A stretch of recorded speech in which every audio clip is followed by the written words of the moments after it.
Delight IAS पर आप सभी का एक बार फिर से बहुत बहुत स्वागत है।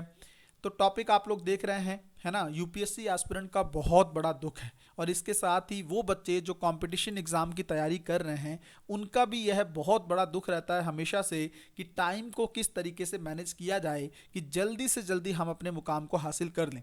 आप लोगों को पता है कि 24 आवर्स सभी को मिलते हैं, बट कुछ बच्चे इतना बेहतरीन मैनेज करते हैं इसको कि 1-2 साल में सफलता को हासिल कर लेते हैं। लेकिन कई बच्चे जो हैं लगातार इसी द्वंद में फंसे रहते हैं।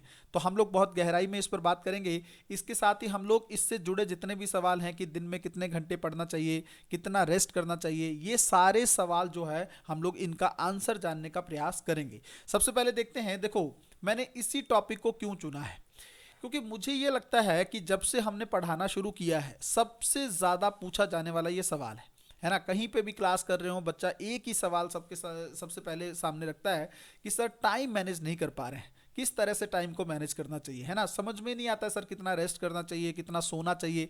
इन इन सारी चीज़ों में कहीं ना कहीं पर बच्चा जो है डायलेमा में फंसा रहता है ना। तो इस डायलेमा को दूर करने के लिए मैंने इस टॉपिक को चुना है।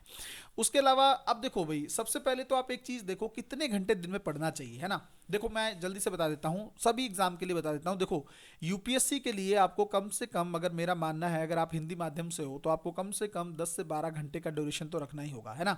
इतना तो आपको पढ़ना ही पड़ेगा। दूसरा, अगर मान लो आप एसएससी वगैरह की तैयारी कर रहे हैं या बैंक के एग्जाम की तैयारी कर रहे हैं, ठीक है, तो हो सकता है आपका 5 से 6 घंटे में भी काम हो जाए, है ना, 5-6 घंटे से भी आपका काम चल जाए। बट मैं आपको ये कहना चाहूंगा कि फोकस आपको इसमें भी उतना ही रखना पड़ेगा। समय कम कर सकते हो बट फोकस तो इसमें भी ज्यादा रखना पड़ेगा और इसमें भी ज्यादा रखना पड़ेगा, है ना। अब मैं आपको ये बताता हूं कि इसके अंदर किस तरीके से मैनेज करना चाहिए। और एक जो सबसे बड़ा जो द्वंद रहता है बच्चों के मन में कि क्या घंटे बहुत ज्यादा मैटर करते हैं, तो मैं भी यहां पे भी बता देता हूं। देखो देखो पढ़ने के घंटे तो, देखो पढ़ना तो आपको पड़ेगा ही, इसका तो कोई सॉल्यूशन, कोई अल्टरनेटिव अवेलेबल है नहीं, है ना। लेकिन ऐसा नहीं है कि सिर्फ आप ज़्यादा से ज़्यादा, मान लो कोई बच्चा 16 घंटे पढ़ रहा है तो उसका मतलब वो उसका सिलेक्शन पक्का है, और जो नहीं पढ़ पा रहा है इतने घंटे तो उसका नहीं होगा।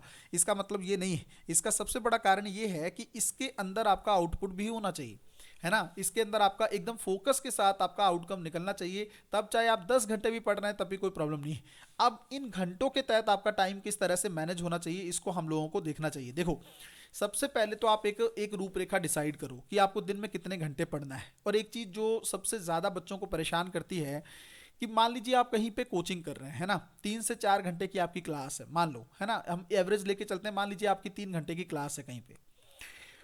तो क्या इसको हमें काउंट करने की जरूरत है? क्या बिल्कुल काउंट करना होगा। इसको मिला के मैं 12 घंटे कह रहा हूं।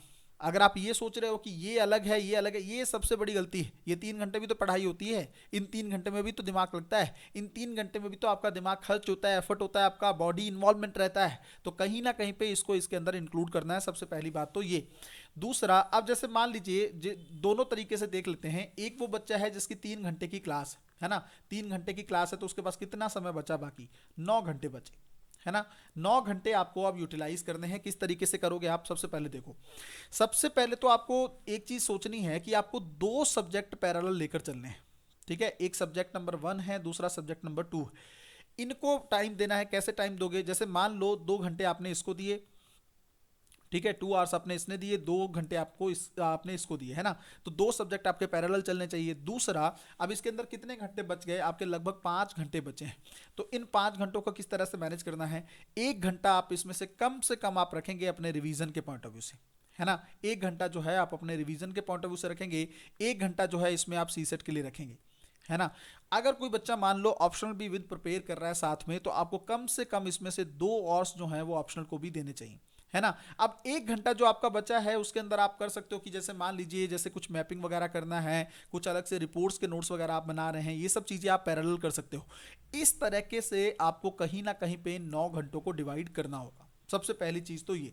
दूसरा, अगर मान लीजिए किसी बच्चे की क्लास है ही नहीं, तो उसको किस तरीके से मैनेज करना चाहिए? इतना तो आप करोगे ही करोगे, है ना, इतना तो आपको 9 घंटे वैसे ही करना है। लेकिन उसके साथ आप क्या कर सकते हो कि आप अपने रिवीजन का टाइम थोड़ा बढ़ा सकते हो, और इवन आपको आंसर राइटिंग पे थोड़ा सा वर्क करने की जरूरत है ना। अगर जैसे मैंने आप लोगों को बताया कि ये जो मैप और ये जो लगभग रिपोर्ट्स वाला 1 घंटा है ना, इसके अंदर कम से कम 15 मिनट आप डेली अपने लिए निकालेंगे एक ना एक आंसर लिखने के लिए, है ना। तो डेली आंसर राइटिंग भी आप लोगों की पैरेलल होती रहेगी। प्रीलिम्स को लेकर भी वर्क आप कर रहे हैं इन 2 घंटे में, है ना। दो सब्जेक्ट आप लेकर चल रहे हैं। कभी भी किसी सब्जेक्ट को इस तरीके से नहीं पढ़ना होता है कि आप पूरी तरीके से प्रीलिम्स ओरिएंटेड हो जाइए या मेंस छोड़ दीजिए, है ना। हर सब्जेक्ट को इस तरह से प्रिपेयर करना चाहिए कि आप प्रीलिम्स भी हो रहा है उसमें, मेंस में भी हो रहा है ना। तो सबसे पहली चीज तो ये। दूसरा, अब जैसे मैंने आपको बताया कि जो 3 घंटे उन बच्चों के जिनकी क्लास नहीं है, आप कुछ भी एक्स्ट्रा शुरू कर सकते हो। जैसे आपको लगता है कि आपको ऐसे आप पढ़ सकते हो, है ना, इथिक्स आप पैरेलल शुरू कर सकते हो, तो ऐसे आप चाहो तो कुछ ऐसा मेंस का सेगमेंट उस टाइम पीरियड में कर सकते हो, और थोड़ा सा फिर आपको रिवीजन का टाइम पीरियड बढ़ाना है। बार बार एक चीज कह रहा हूं, 1 घंटा कम से कम रिवीजन के लिए डेली रखना है। कुछ बच्चे या कुछ टॉपर्स भी ये बोलते हैं कि आप ना वीकली रिवीजन करिए, है ना। 1 वीक आप कुछ मत करिए और सैटरडे संडे को रिवीजन करिए, या कुछ लोग बोलते हैं 15 दिन में रिवीजन करिए।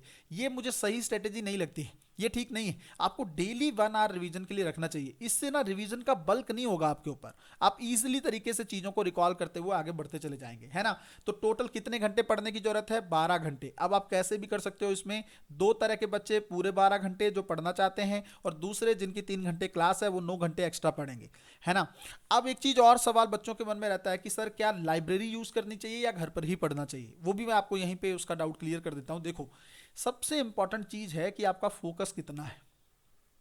अगर तो आपका फोकस रूम पे बन रहा है ना, तब तो कहीं जाने की जरूरत नहीं है, ठीक है। और अगर आपका फोकस नहीं बन पा रहा है तो फिर आप लाइब्रेरी जाइए। बट मैं आपको एक चीज बताऊं, लाइब्रेरी में फोकस बना पाना बड़ा मुश्किल है। आपका डाइवर्जन आपके माइंड में बड़ा रहता है ना। लड़के हो चाहे लड़कियां हो, कुछ ना कुछ इशू आप लोग समझ सकते हैं इस चीज को लेकर, थोड़ा सा डाइवर्जन माइंड में रहता है। और डाइवर्जन अगर रहेगा तो आप फोकस नहीं कर पाओगे, फोकस नहीं कर पाओगे तो आप 16 घंटे भी लाइब्रेरी में बैठे हो तब भी कोई फर्क नहीं है ना। अगर आप चाहते हो कि आपका, अगर आपको लगता है कि आपका रूम बेटर है, कई बार पीजी में पढ़ाई नहीं होती है, अगर तो पीजी है ना आपका, तब तो आप लाइब्रेरी ज्वाइन कर लीजिए, तब कोई प्रॉब्लम नहीं। बट अगर आपका रूम है ना, आप सिंगल तरीके से पढ़ सकते हो, तब आपको रूम पे पढ़ने का पहला प्रयास करना चाहिए। अपना एक सिस्टमेटिक तरीके से रूटीन बनाना चाहिए, है ना। अच्छा देखो, उसके अलावा दिन में क्या करने की जरूरत है? ये तो चलो पढ़ाई वगैरह हो गई, है ना। कम से कम एक, जब आप रात में सोए तो 6.5 घंटे आपको सोना चाहिए। मतलब कंप्लीट एक लॉन्ग जो आपकी स्लीप है वो 6.5-7 घंटे से ज़्यादा की नहीं होनी चाहिए, है ना। इतना आप सोएं। और दिन में कम से कम 45 मिनट का नैप लें आप।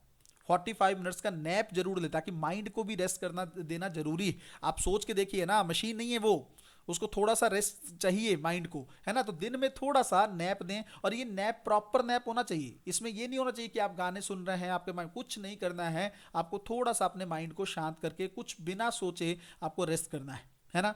तो ये टोटल अगर आप लोग देखेंगे ना, तो लगभग 7.5 से 8 घंटे की आपकी दिन और रात को मिलाकर की नींद है।